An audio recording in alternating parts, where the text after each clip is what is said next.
black church caters to the black woman. And the reason the black church caters to the black woman is because the black woman is the provider. She has more income and education than the man. So they're looking at this financially. They also have a vested interest in her never getting married. The pastor is the metaphorical husband of all the single women in the community. I'm not saying he's sleeping with them. I'm saying he's keeping them so distracted with Jesus that they never find a husband, and that's the way he wants it to stay. Because if she finds a husband, she won't have as much time to be donating to the church home. Wow. So the black church benefits from single motherhood. They don't want our sisters married because their pockets would go down. What's up, guys? Boogie back again. So you guys just watched that clip.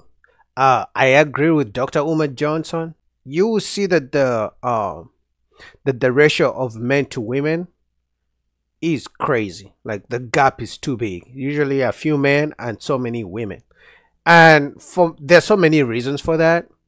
But I think for me, one reason that may stand out is that usually when you go to church sessions, church sermons, right, it's more about they want to pray for women to get husbands. They want to pray for women, for their kids to be good and this and that. But the men are usually left out. The men are usually shunned, right? And also, like, they don't hold women accountable. They usually talk about men should do this. God told you to be providers and protectors. Protect your women, provide for your women, this and that.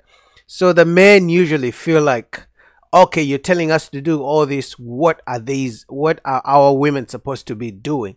And usually the way, if you go to most churches, I don't want to say most churches, I haven't been to most churches, but the churches I've been to, usually the way the pastors create their sermons, the sermons are usually all about money and talking about if you give to God, God will give you. So when they talk about if you give to God, God will give you, they talk about tithe, they talk about they have like different offertory times and different offertory or offerings they collect through the people for different reasons.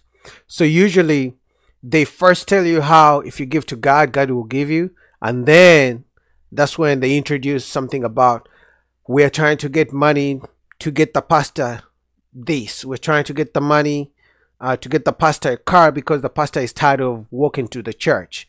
And then the other thing for me, the way I see the church could, if they want to promote more marriage and families being together, the black man and the black woman coming together more, they should actually do what should you call it? Maybe dating get-togethers.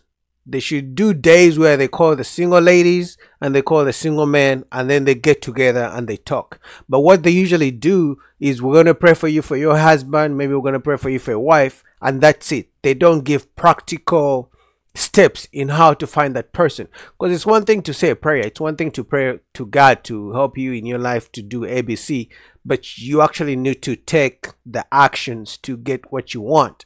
And usually the pastors don't go down the road to do that, right? And also, usually they don't put because the pastor will tell you how you shouldn't steal, how you should give to God, how you should pay tithe.